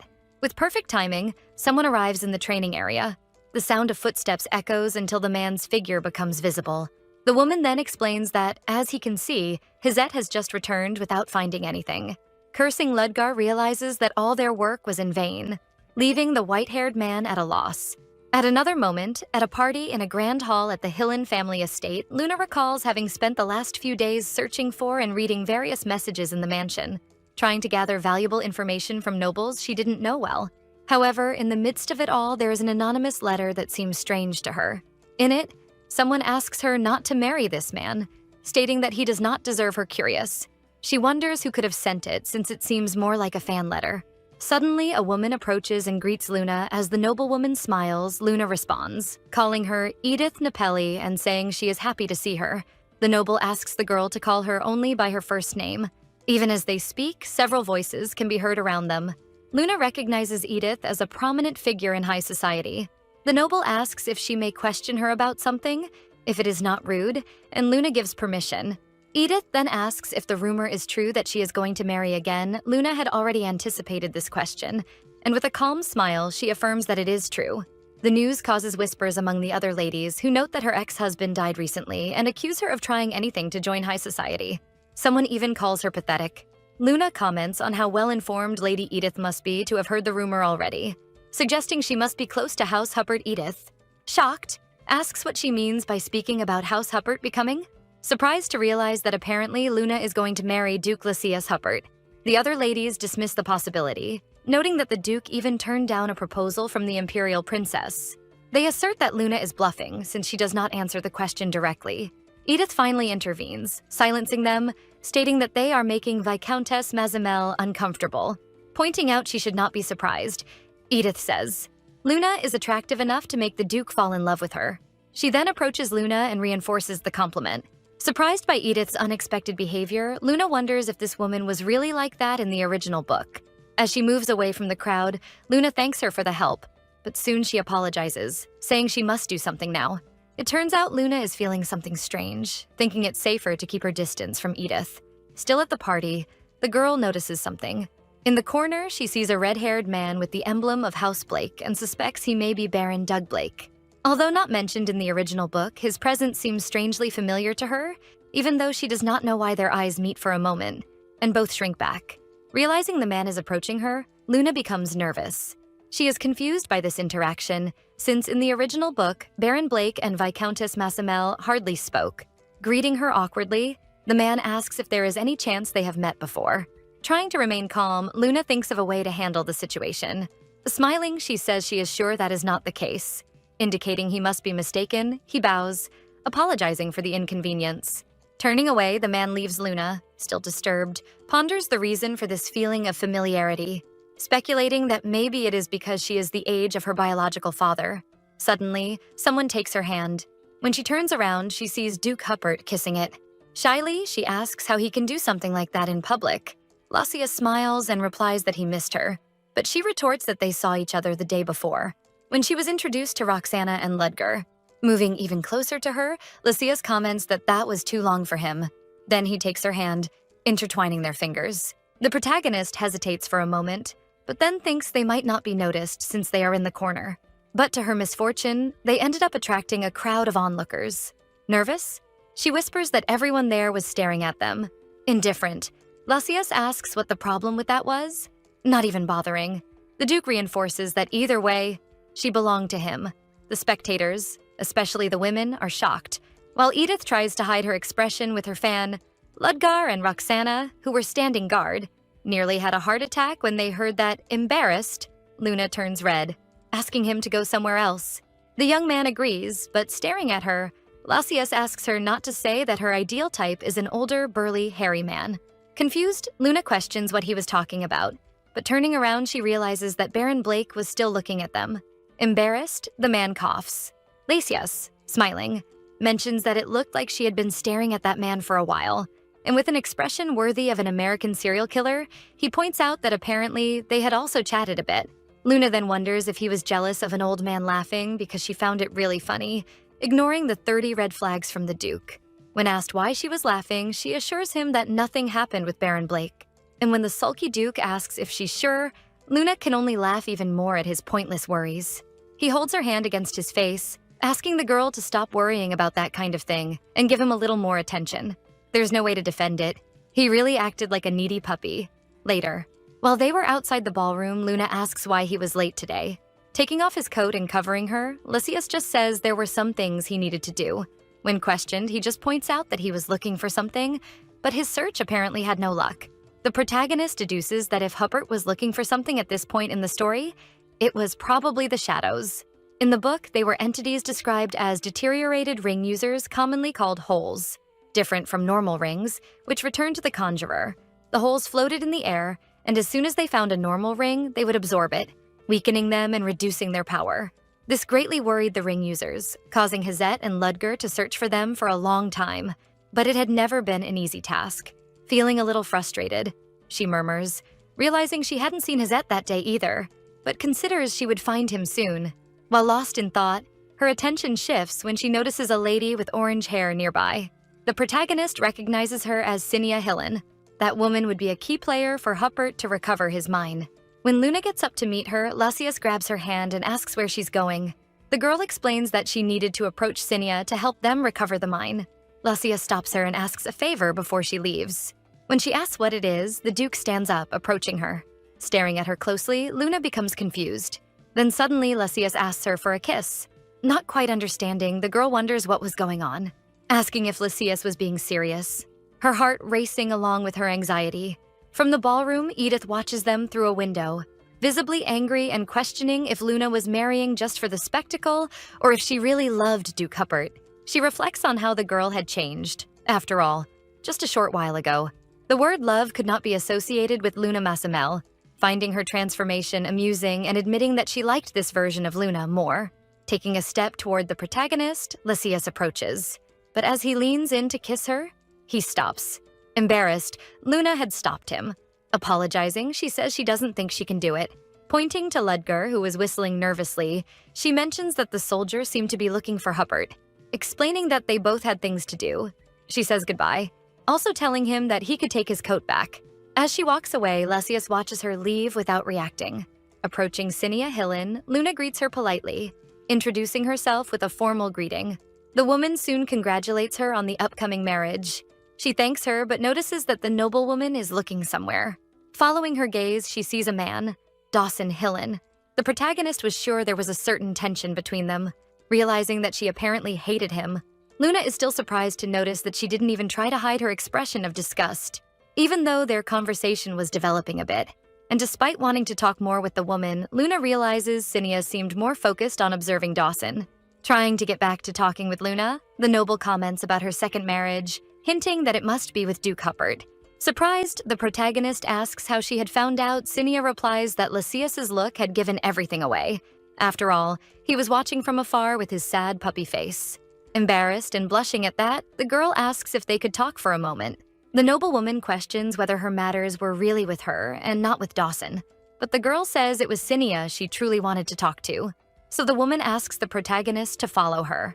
In another room alone, Cinia asks what topic Viscountess Massamel would like to discuss with her, asking the noble to call her by her first name. Luna continues, directly asking if she'd like to become the head of her house. Surprised, the woman questions what she was planning with that, and nervously asks why she brought her there. Luna reassures her, asking her to calm down. Explaining that she wanted to bet on her, she says she would be more fit as head of House Hillen. Still confused, the noble asks for some time to think about it, putting her teacup back on the saucer. Cinia was skeptical about all of this, asking if, even if Luna had told the truth, she actually had the power to fulfill such a promise of making her the head of her house. The girl confidently confirms, nodding her head and explaining that she knew what she meant, then committing to giving Cinia the power she so desired. Surprised but intrigued, the noble agrees to listen and asks about the conditions to help her, smiling. The protagonist demands the Black Diamond Mine, which Dawson controls. After all, once she became the leader of the house, the mine would belong to Cinia. With that, Luna promises to elevate her to the top of House Hillen in just 1 year. At first, the woman laughs, but impressed, she agrees. And, calling her Luna, they shake hands. Back at the party, Ludger shouts nervously for Huppert, who seemed indifferent. On the verge of tears, the soldier questions whether his master was even listening to him. Annoyed, Lysias responds that he wasn't, stating that he didn't want to hear anything from someone who had disrupted his time with Luna. Shocked, Ludger tries to argue, but Lysias quickly turns his face, noticing something strange. Seriously, he calls his soldier, telling Ludger to go after Roxana because he had found a distorted ring. He asks his master if he wouldn't like him to go along too, but Lysias says Roxana would be enough, and with a dark expression, he also instructs Ludger to take Luna home when she returns. Obeying, Ludger bows, stating that he would carry out his orders. Back at the party, Luna asks the knight where the Duke was. Ludger explains that Huppert had to step out briefly and ordered them to return home first. The soldier also asks her to treat them casually. Smiling, the girl agrees to do so. But in her mind, the protagonist still wondered what had caused Huppert's sudden departure, concluding that something urgent had happened, likely related to tracking a shadow. While the girl questioned whether he would be all right, Ludger reassures her that Huppert had Roxana by his side. He points out that ideally, Hizette would be there alongside the Duke too, but he had the role of escorting her, and Hizette hadn't shown up at the party. Luna nods, although her expression was a bit downcast. Ludger also mentions that Hizette is one of his fellow knights. The girl comments that the day they met, he wasn't present. The knight says that he was busy on a trip at the time. Intrigued, Luna remembers that Hizette was her favorite character in the novel after Hylam, and she was quite disappointed not to have seen him the other day. The girl then asks if Ludger could introduce her to him later, saying she'd like to meet him. Later, Hizette was standing in his room when he notices someone knocking at his door. Opening the door without even waiting for an answer, Ludger barges in shouting, complaining that he was holed up in his room again. Annoyed by the intrusion, Hizette responds with irony, asking if by any chance he'd gotten lost, even summoning his rings, throwing them at Ludger, who screams in fear, thinking he was trying to kill him. Hizette points out that he was disturbing his thoughts. And when asked what he was thinking about, he explains that Ludger didn't need to know jokingly. Ludger says he was just there alone to torture himself. Denying he was torturing himself, he says he's reflecting on what he might have missed. Ludger, amused, encourages him to come out, hinting that Hizette would be surprised to see who he brought along. Indifferent, the knight points out that he didn't care, sending another ring toward Ludger, who begged him not to get any closer. Hizette immediately senses an unknown presence. Curious, yet indifferent, he asks Ludger who had come with him. Ludger, clearly already fearing for his life, assures him it's someone who will surprise him. Excited and with a smile on her face, Luna comments that he must be Hizette. Her heart races as she recognizes him, remembering his role as a teacher and older brother to Hillam. She couldn't help but like him. After all, he had helped her favorite character, ignoring her. Hizette questions what he had behind his back. Noticing this, Ludger complains to him, pointing out that his life would become much more difficult if he kept being rude to the lady in front of him. Still processing that she was ignored by one of her favorite characters, the girl stayed silent. But trying to regain her composure, she steps forward, stating it was a pleasure to meet him. Luna continues, introducing herself and explaining that she would soon be marrying his master. Hizette greets her politely, but far more like a robot than a human, quickly shaking her hand. The knight quickly changes the focus, asking if the Duke had returned. Ludger points out that he hadn't, explaining that Huppert discovered a contaminated ring during the party and was investigating it alongside Roxana. Seeing Hizette looking downcast, Ludger laughs and points at him, joking that his mission was different. Intrigued, the knight asks if he really had one. Ludger says yes, and his new mission was to walk around the mansion with Lady Luna. A little later, Hizette approaches, apologizing for keeping her waiting. He was wearing his official clothing as the Duke's knight. Luna quickly reassures him that he hadn't taken that long, while Ludger tried, and failed miserably, to hold back his laughter in the background. The protagonist recalls that Ludger had only said he was ordered to walk and relax for failing his previous mission. Smiling excitedly, she notices how perfectly Hizette matched his description from the original story. Now outside the mansion. As they walk together, Luna wonders what she should say to him. After all, she never thought it would be this awkward. She then asks if Lysias was always that busy. Hizette confirms that his master was probably busier than most knights of his order. Curious, the protagonist asks what he did. The knight says that in his mission, he researched the black mana stone mine that belonged to House Huppert. The girl remembers that it was a very valuable resource, but Hizette explains that the mine contained only a small amount of buried mana stones, with its largest section mostly made up of piles of coal. Continuing, he points out that mana stones aren't easily compatible with rings, so they weren't used directly, but were part of a costly and time-consuming sorting process that made the mines more of a hassle than a benefit. Thinking for a while, Luna gets an idea. After all, if the problem was the mana stones, she might be useful. Noticing her expression, the knight asks if something good had happened, to which Luna replies yes, saying she feels that she'll soon be able to give Lysias a great gift. Suddenly, Hizette freezes for a second and turns, looking disturbed. When Luna asks what's wrong, he says it was nothing, and that he must have just seen things for a moment. Worried, the protagonist asks if it's because of his fatigue, thinking she may have made him walk too long. Despite denying it, Hizette clenches his fist tightly, apparently bothered by something. A few days later, Luna meets with her ex-mother-in-law, Sasha. She asks if the girl had taken her son's will. Sasha confidently assumes it was all just a bluff, asking Luna to show it. When she places it on the table, Sasha grabs it in the blink of an eye, her rage visible to everyone. Trembling as she reads, the woman says it was impossible. Tearing the document in anger, she accuses Luna of forging it and trying to steal the mansion just like she had infiltrated the family. The protagonist calmly reveals that the torn document was indeed a fake, pointing out that the original was in her possession. Offering to show the archived record at the Archibald Bank furious and insulted, Sasha complains about Luna belittling her. After the Countess curses at her, the protagonist shows a minimal reaction. And with a serious expression, Luna points out that Sasha probably knew who she was going to marry. Not understanding, the woman asks what she meant by that. The protagonist declares that she will soon become Duchess Luna Huppert, and stating that Sasha was merely a countess, the woman hesitates. Luna adds, ordering her to treat her with the proper respect owed to a duchess, someone superior to her Sasha. Although shocked and furious inside, wonders how the hell the girl managed to seduce Duke Huppert. But despite that, in her eyes, this brat in front of her wasn't worth the risk of antagonizing such a powerful house. Luna then proposes a deal with the Countess. Noticing Sasha's behavioral change so quickly, the girl can't help but chuckle a bit. She explains that she wanted two things. First, the Mazamel House pass that allows direct navigation to the Nixon Kingdom, and second, Hylam's custody. Sasha, underestimating the value of the requests, considers them insignificant. After all, only House Hillen traded with the Nixon Kingdom, and Hylam, being a weak and timid boy, was of no use to her. Luna still assures her that she would offer fair compensation for those items. Sasha, although not knowing what she wanted with all that, thinks of pretending to hesitate to squeeze a better deal. She claims she didn't feel comfortable handing over the pass and Hylam's custody just like that. Asking what she would get in return, Luna calmly replies that she wasn't sure. Thinking for a moment, getting an idea, she points out that House Huppert had just acquired a black mana stone mine. So, Luna asks if that would be enough as a bargaining chip. Sasha is shocked but quickly hides her excitement, recognizing the rarity and immense value of the mine, thinking the girl was a complete idiot for not realizing what she was giving up. When Luna asks if they had a deal, Sasha agrees eagerly, hurriedly ordering a maid to bring the contract papers. Meanwhile, the protagonist just smiled confidently.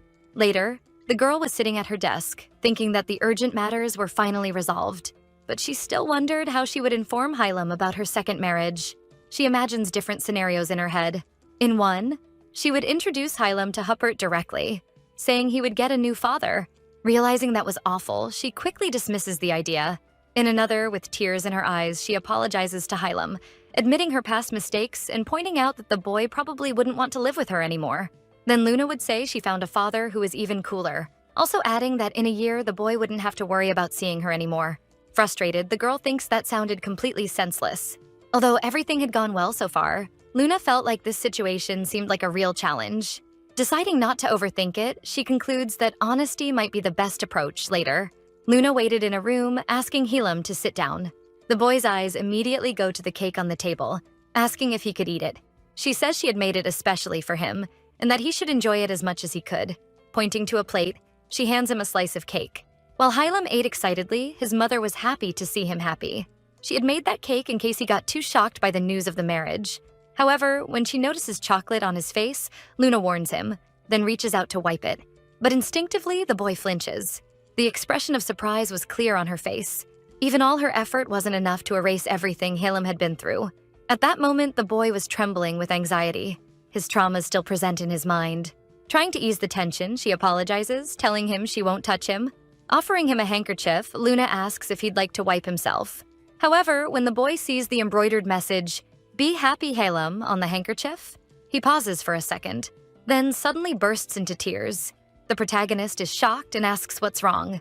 Hylam, still crying, asks why she's being so kind now after everything she had done. After all this time, the Viscountess had been cruel to him. Luna realizes his confusion. Whether she liked it or not, the boy had no knowledge of his stepmother's soul having changed, and that would always come back. With her hand on her face, she apologizes again. Luna explains that when her husband died, she lost her mind from the shock and promises never to treat him the same way again. Hylam asks if she was being serious. Lifting him in her arms, she says that it was obvious. She then hugs him, holding him in her lap while the boy cried. A little later, with Hylam more stable, Luna says that she has something important to share with him. She informs him that soon they'll have a new family. But the boy doesn't understand at first. So she explains that she's going to marry someone who will be a great father to him. She reassures him that the man is very kind and will treat him well, but tells him to take his time and let her know if he doesn't want a new father. Luna says she'll give him time to think about it. Nodding his head, Hylam says he liked the idea, hoping his new father would be as kind as she was now. The boy claims that his real father was never very interested in him to begin with. The protagonist assures him that his new father would care and take care of everything for his happiness, while thinking that Duke Lysias was very different from Viscountess Mazimel and her husband. She then says that if everything was okay for Hylam, they should go visit him together. In the carriage, Luna asks the boy if he was nervous. Stammering a bit, Hylam tries to say that he was fine, failing hard to hide his true feelings. His legs and arms were still trembling a little. The girl always thought his nervousness was adorable. Smiling, she tells him they had arrived at the location. Luna helps Halem down from the carriage. The coachman mysteriously non-existent. Watching the scene, Lysias comments that it was a very sweet sight to see nervous. Halem looks at the man, remembering his mother told him his future stepfather was a kind person. Getting closer, Lysias says with jealousy that he wished she'd treat him like that too, while the boy wonders if that's what kindness means. Inside Hubert Mansion, an immense amount of sweets was laid out on the table. While the butlers served them, Helam's anxiety was clear, and whispering to his mother, he says the chair is too tall. She offers to let him sit on her lap, but the boy tries to refuse, stating that it wouldn't be good manners. Reassuring him, Luna points out that he could do whatever made him feel more comfortable. And holding him, the girl places him in her lap, asking how he was now. Hylam timidly admitted that he was better. Noticing Lysias's gaze, she asks if by chance the Duke had done anything. Hubbard smiles and denies it, and Luna suggests she must be imagining things. Despite that, Hylam gets nervous when Lysias looks at him with a stern and scary expression. Meanwhile, he worried that the Duke might think he was rude, or maybe already didn't like him. Noticing his discomfort, his mother asks if something was wrong, but he quickly replies that it was nothing. Lysias then greets him, the boy timidly responding. Next, the Duke tells Luna that he wanted to get closer to the boy. With that, she expresses her hopes that the two would get along well. Lysias comments that since they were talking about it, he suggests that Helam sit on his lap for a bit, pointing out that it would make it easier for them to grow closer. Very normal thing to do after knowing a kid for 10 seconds. She thinks for a while, but Lysias reassures her that he was always very good at everything he did. Luna agrees, as long as Helam feels comfortable, asking him to say so if he doesn't want to. Though hesitant and anxious, Helam remembers his mother's reassurance that Huppert is kind. Besides, the man really seemed to like his mother. So despite his thoughts, he decides to give them a chance. Telling his mother he didn't mind. Lysias tells him to come closer to his father, a slightly macabre line, to be honest. When the boy gets closer, Lysias picks him up in his arms. Luna asks if he happened to have any experience with children, which Lysias denies while laughing. While the girl is confused, he reassures her, pointing out that he really was good at everything he did. The Duke asks if his view was better now, telling him to let him know what he'd like to eat. Holding a plate, Lysias comments that he heard chocolate macarons were one of his favorite sweets. Helam, though shy, thanks him and starts savoring the sweets. The protagonist thinks the Duke really looked like a father in that moment, not to mention they were strangely similar. Luna comments that the two even looked like father and son. Jokingly, Lysias asks if that's not what they were. After all, they really would become that, from now on. Smiling, the girl comments that he was right. Helping him clean up, the Duke says he also heard he liked pudding, and that if he wanted, he could have ice cream too. Let's pretend ice cream makes sense in a medieval setting. The protagonist watched relieved, realizing that he'd probably like his future father. After the meal, Helam falls asleep in Huppert's lap, who jokes that his son must be feeling tired. Luna realizes Lysias had handled it quite easily, asking if they could let him sleep comfortably for a while. The Duke agrees, and handing Helam over to a maid, he suggests she let him sleep in his room. With that, he invites Luna for a walk while the boy took a nap. Outside, Luna and Lysias walk together. The Count asks what her favorite flower is, saying he'll plant it in the garden. Thinking, the girl asks if instead they could have a swing. When asked, she explains that she had even made one herself. Happy to see her smile, Lysias agrees to the request. She thanks him, pointing out that Hylam would be very pleased with it. Realizing the swing was for the boy and not for Luna, his expression shifts a bit, but seeing her smile, his worries disappear. He asks if Luna liked the garden, with her mentioning that it looked a bit different from the one she walked in with. Hisette.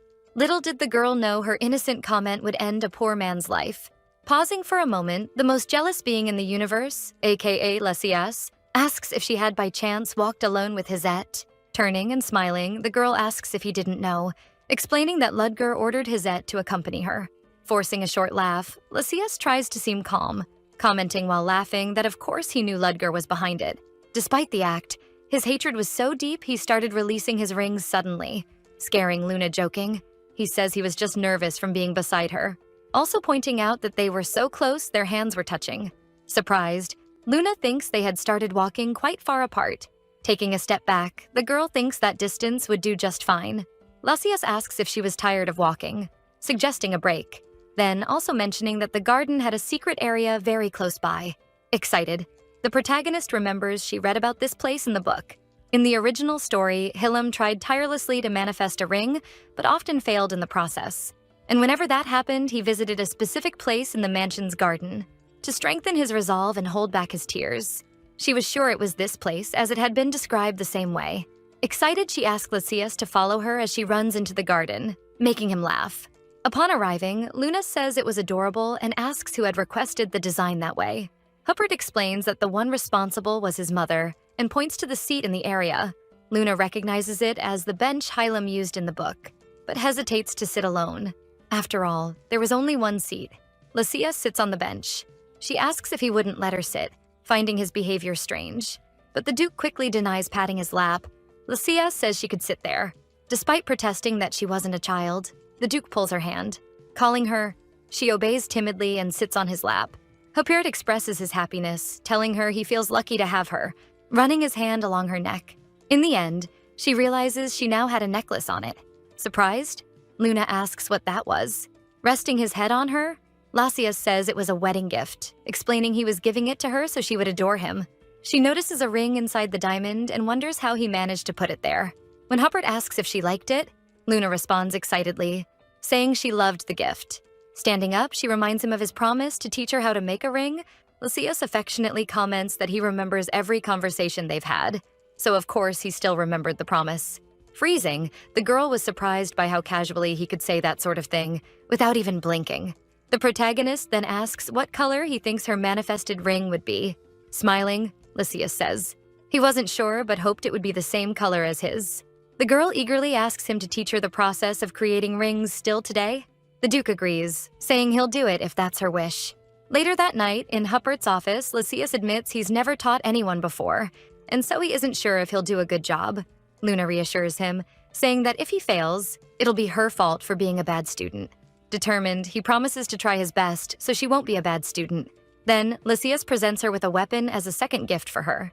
Thinking she's getting too many gifts today, the protagonist decides she'll bake some cookies as thanks later. Seated, Lysias reveals he's always known how to handle rings since birth, suggesting Hizette might be a better teacher. However, seriously, he firmly points out that he doesn't want anyone else teaching her, leaving Luna nervous and intrigued by his reluctance to let her interact with the knights. He then begins the lesson, explaining how to use a ring instead of a bullet with the pistol, instructing her to send the ring through the weapon and says that's all there is to it. Confused, the girl asks if that's really all, to which he confirms and encourages her to try. When she mentions she doesn't even know how to summon a ring, Lysias replies that she'll have to figure that out on her own, and suggests she start by simply shooting, since that might help her get the hang of it. She reflects on how Hylam took 8 years to create his first ring, even with the knight's help. Doubting her ability, she decides to try and pulls the trigger. After all, it wouldn't hurt to try aiming. She finally pulls the trigger. To her shock, she manages to summon a ring on her first try, causing a huge golden shot from the barrel of the weapon. This leaves the Duke in disbelief. Surprised, she could barely believe it herself, wondering why everything seems to be going so smoothly. The next day, at the Massamel House mansion, Luna feels uneasy thinking about how things have been flowing without issues. With events diverging from the original book and problems resolving so quickly, she worries this might be the calm before the storm. She had even managed to summon a ring just recently. Suddenly, Jane bursts into the room shouting. Startled, the protagonist asks why she seemed so shocked. Jane stammered nervously about His Majesty, when suddenly a man appears, shoving Jane aside. Exuding a sinister aura, he calls the protagonist by name, announcing with a smile that he's come to take Luna with him. Even though she was sweating from nervousness, Luna maintains composure and greets him with a formal bow, addressing him as the son of the Empire. The man smiles, and with irony calls her formal greeting boring, raising his hand. He approaches, observing her closely and commenting that she looks like a kitten of his that ran away a few years ago. The Imperial family member then says he'll decide what to do with the runaway cat later. Confused, the girl doesn't understand what he means. Thinking to herself, she questions why he's calling her that way, doubting whether the original Luna could have had any interaction with him. She remembers Enrique as the emperor and villain of the book, a shadow who manipulated corrupted rings and opposed Lachias and Hylam. However, the story never mentioned any personal connection between Enrique and Luna. The man pulls her close and stares at her, commenting how much prettier she's gotten since the last time he saw her. Luna is caught off guard and replies that she doesn't understand what he's talking about. But before she can react, Enrique suddenly lifts her and holds her in his arms. Frightened, the girl asks him to let her go immediately. Enrique refuses, stating that he's not here to escort her like a gentleman but to kidnap her. In an office, Luna sits nervously trying to process the situation, not knowing exactly what would happen to her now that she allowed herself to be captured. She needed to figure out what kind of relationship Enrique had with the former Viscountess. Since the man said she had run away, Luna believed that relationship wasn't very friendly. Enrique offers her a cup of tea, thinking of acting like she didn't know him. She politely refuses, saying she didn't care much for floral teas. Smiling, Enrique asks if that's all. Suddenly getting closer, he asks to take a look at something. Touching her face, he invokes his magic, revealing a corrupted ring. Luna didn't understand his intentions by showing her that, suddenly, Enrique throws the ring in her direction. Afraid, the protagonist shrinks back. However, the hole fixes itself around her hand. With a frightening expression, the Emperor states that it happened just as he had predicted. Luna realizes that this man already knew she could manipulate rings too. In the book, a deteriorated ring always followed a pure ring, and Enrique's actions suggested that the original Viscountess Mazamel could also use a ring. Frightened, the protagonist realizes the Emperor may have used the Viscountess to purify her. Something not mentioned in the novel, Enrique was not well positioned in the line of succession in the story. But regardless, he managed to gain great power through the support of the rings, eventually ascending to the throne. The protagonist wondered how he managed to convince others he was a user of pure rings, deducing that he must have exploited Viscountess Mazamel and used her rings instead of his own. The book mentioned that only rare individuals were chosen by the ring, and Enrique could have used her for his benefit once he discovered her secret. However, the Viscountess wasn't someone who would let herself be used by the Emperor. So perhaps her rushed marriage to the Viscount was her attempt to avoid being used by Enrique, since having a husband would make it socially unacceptable for Enrique to pursue and visit her frequently. But with Viscount Mazamel now dead, Enrique had no more obstacles, leading to his bold actions in kidnapping her like this. Interrupting her thoughts, Enrique directs his attention to her hand. Luna anxiously notices that the hole is beginning to be purified. Enrique comments that her ring still remembers him. She realizes Enrique must have been desperate and was likely purifying his ring for the first time in a long while. If she stayed any longer, she might never be able to leave, trying to say goodbye. However, the Emperor interrupts her harshly, saying they were not done yet and grabbing her wrist. He asks if Luna had become rude now that she had turned into a stray cat. Frightened, the girl responds firmly that she wasn't his pet. Quickly apologizing, Enrique asks if she was happy now. He states that she was no longer his little cat, but even so, he would never let her go again. The Emperor speculates that she might have used Duke Lasius to escape or had some other plan in mind.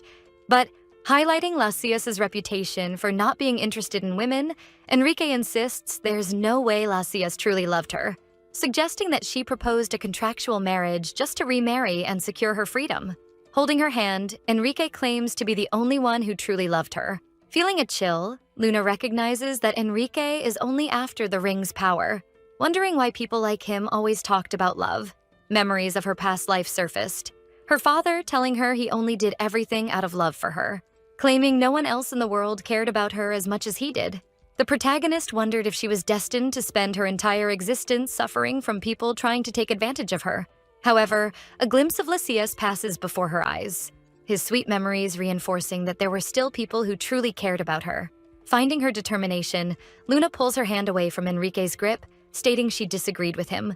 Seeing the girl smile, the Emperor doesn't understand. She points out that she really did have someone who loved her, and that someone was Duke Lasius. She bows and politely says goodbye. Enrique laughs but says she had won. Ignoring this, the Emperor offers her the thing she's always wanted, as long as she stopped being angry with him. Luna realizes Enrique still didn't intend to take her seriously, so she refuses, stating she has no reason to accept anything from him and doesn't even want it. When he was about to confront her, a loud noise comes from the door, the sound of guards yelling that no one could enter without permission. Confused, the Emperor doesn't understand what's going on. With a bang, Duke Huppert bursts through the door. The protagonist is surprised by his sudden appearance, wondering how he knew where she was. Asking what the girl was doing here, Lasius expresses his concern. Relieved by his arrival, Luna looks at the Emperor. She takes the opportunity to show Enrique how close she is to Latias. Linking her arms with his and smiling, Latias hesitates at this gesture, not used to such closeness. Enrique, visibly irritated, confronts Latias, asking if he hadn't noticed the Emperor himself was standing there. Sarcastically, Latias asks if he'd been there the whole time. The Emperor accuses him of being quite rude, but Latias retorts, After all, it was Enrique who dragged his future wife to that place, so he wasn't one to talk about rudeness. He reminds the emperor of the long-standing relationship between the imperial family and House Huppert and warns him not to push things. Otherwise, Lysias would sever those ties himself. He also points out that if this happens again, they won't be facing each other in formal wear, threatening the possibility of real conflict. With that, the two turn and begin to leave the place, while the emperor holds back in frustration. Back in the carriage, Luna wonders what the thing Viscountess Mazimel wanted was, but it would probably be an obstacle for her. In the future, Lysias gently places his hand on Luna's face. She asks what that was, and he replies that there was something on her face. Wondering if maybe Enrique's ring contamination was still on her face, she doesn't realize Lysias's true intentions. He asks what she and the emperor talked about, but Luna says she herself didn't understand much of what he said. Getting closer, he says that next time, she can just shoot him, and Lysias will handle the rest. Not understanding his intentions, she asks why he would do that for her. A little embarrassed. He smiles and says, it's because she's his wife. Innocently, Luna says that even so. She's only his wife by contract and for 1 year, but he says they're still husband and wife. Smiling, Lysias says that because of that, he wants to love his wife properly while the contract lasts. Embarrassed by his sudden words, Luna changes the subject and asks how he knew she was at the Imperial Palace. Pointing to the necklace, Lysias says he had a feeling something bad was happening with it, so he went to the quarters to find her. Luna finally realizes that Lysias's ring and the necklace react to each other, and that's how he found her. Finishing what he was saying, Lysias says Luna's maid told him what had happened. Either way, Enrique Archibald was the shadow he'd been looking for, but apparently he was right in front of him. Luna remembers that in the novel, Lysias also discovered who the shadow was, but he had to finish everything without any reward, precisely because of the deal the Imperial family and the Huppert family made a long time ago. Instead of the royal family annihilating the Huppert family, which was a major threat, they decided to unite. As a result, Archibald grew even more powerful. However, in the novel, Hylam ended up annihilating the Imperial family anyway, so it wasn't even mentioned what had been offered to Huppert in the deal. Maybe if Lysias holds back from harming the emperor, they will have paid a huge price, and Luna is sure Lysias knows that. When they arrive at Luna's quarters, she thanks him for the ride as she gets out of the carriage. Lysias smiles and says she doesn't need to thank him every time since they're married. Luna says that precisely because of that, they should thank each other and calls him by his name, Lysias. He makes a gesture as if something hit his heart, and she worriedly asks what happened. Smiling, Lysias replies that it was because his heart beat fast when he heard her call him by his first name. Back at the Imperial Palace, the Emperor is still thinking that he thought the two had made a contractual marriage to deceive others. But Lysias's gaze said the exact opposite, as if he were truly in love with Luna. Giving an evil smile upon realizing that, the Emperor says that it's much better this way since he'll be able to get much more out of Luna because of it. And that's it, folks. I hope you enjoyed the story. I found it cute, but with a touch of suspense and lots of intrigue. I hope their relationship starts to speed up and they get together soon. What did you think? Let me know in the comments. The manhwa is called A Simple Guide to Surviving as a Stepmom, and I covered up to episode 21. There are 69 more chapters, so if you really enjoy it and share the video, I'll bring part 2. Kisses and see you next time.